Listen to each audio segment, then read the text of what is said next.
বৃষ্টির সেই রাত। কেউ বলে বৃষ্টির আবহাওয়াই বড় মনোরম হয়। চারিদিকে সবুজ ভেজা মাটির সেই গন্ধ মনকে প্রশান্ত করে। সবকিছুর সৌন্দর্য যেন দ্বিগুণ হয়ে ওঠে। মনে হয় বৃষ্টি যেন আপনাকে সর্বত্র অনুসরণ করছে। কিন্তু ভাবুন তো, যদি বৃষ্টির পাশাপাশি কেউ আর আপনাকে অনুসরণ করে। এ গল্পটি 24 বছরের অখিলেশের।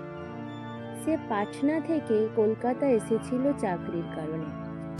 কলকাতার ব্যস্ত জীবনযাত্রা তার খুব একটা পছন্দ না হলেও কাজের প্রতি সে ছিল ভীষণ অনুরাগী।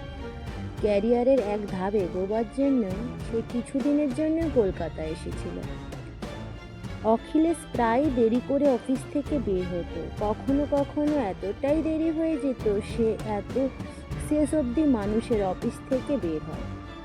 এমনই এক রাত প্রায় 11টা পর্যন্ত সে অফিসে ছিল।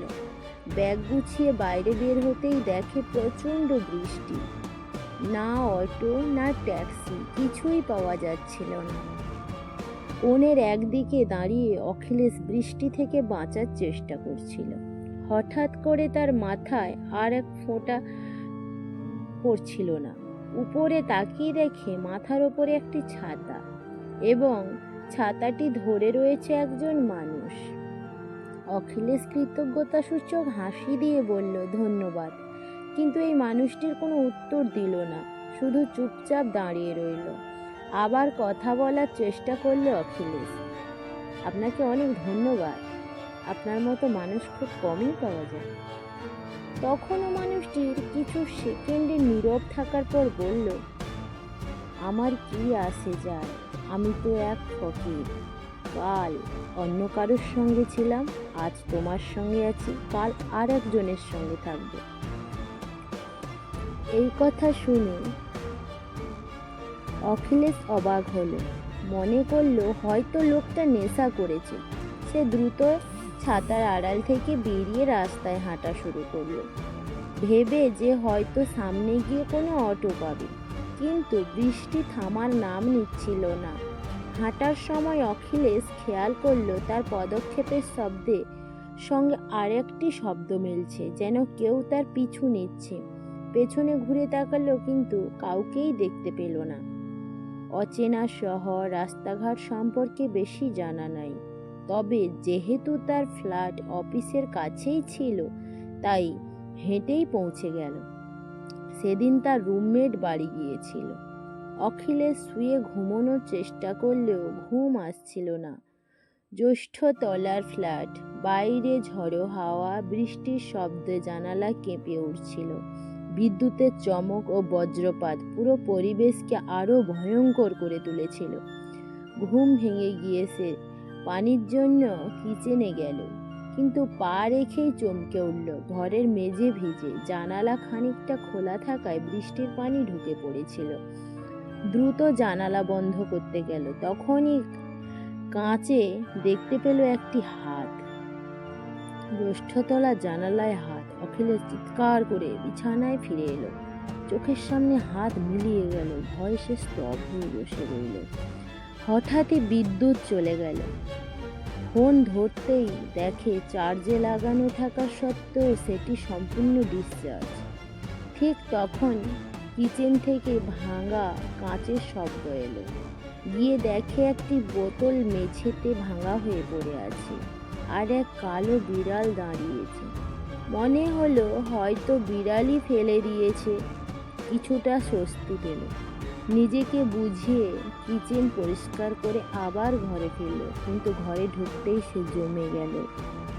কোণের এক পাশে দাঁড়িয়ে আছে সেই মানুষ যাকে সে অফিসের নিচে ছাতাসহ দেখেছিল।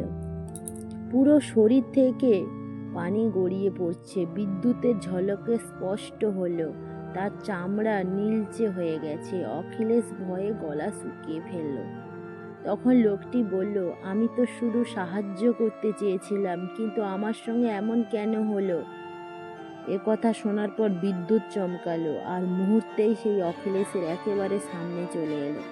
মুখটা বিকৃত, ভীষণ ভয়ানক। তার শরীর ফুলে উঠে লাগলো। যেন ভেতরে পানি জমেছে।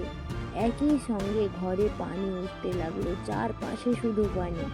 অখিলেশ ডুবতে শুরু করলো, শ্বাস নিতে পারছিল না।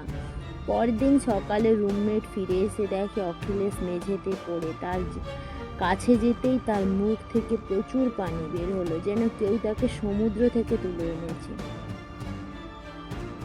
ফেরার পর অখিলেশ সব ঘটনা বলল। সে ডুবতে ডুবতে এক অদ্ভুত স্বপ্ন দেখেছিল, সেই লোকটির জীবন। এক রাতে প্রচণ্ড বৃষ্টির মধ্যে অফিস থেকে ফেরার পথে লোকটি রাস্তার পাশে দাঁড়িয়ে অটো খুঁজছিলেন। তার পাশেই এক মহিলা দাঁড়িয়েছিল। কিছুক্ষণ পর একটি গাড়ি এসে সেই মহিলাকে তুলে নেয়। গাড়িতে ওঠার সময় মহিলার ওড়না আটকে যাচ্ছিল দরজায়। লোকটি সেটি জানানোর জন্য গাড়ির পেছনে দৌড় দেয়, কিন্তু রাস্তায় জমে থাকা এক গভীর গর্তে পা পড়ে যায়। সেই পানি ভর্তি গর্তে সে ডুবে যায় এবং ফুসফুসে পানি ভরে লোকটির মৃত্যু হয়। অখিলেশ পরে স্থানীয় লোকজনের কাছ থেকে জানল, সত্যি কয়েক বছর আগে ঠিক একই জায়গায় এক বৃদ্ধ লোক বৃষ্টির রাতে পানি ভর্তি গর্তে পড়ে মারা গিয়েছিল। একথা শুনে অখিলেশের বুক কেঁপে উঠল। এই তো সেই আত্মা যাকে সে দেখেছিল। পরের দিনই ফ্লাইট কেটে সে পাটনা ফিরে গেল। তারপর থেকে কখনো এই মানুষটিকে দেখেনি, কিন্তু আজও যখন প্রবল বর্ষণ হয় অখিলেশের ভয়ে শিউরে ওঠে।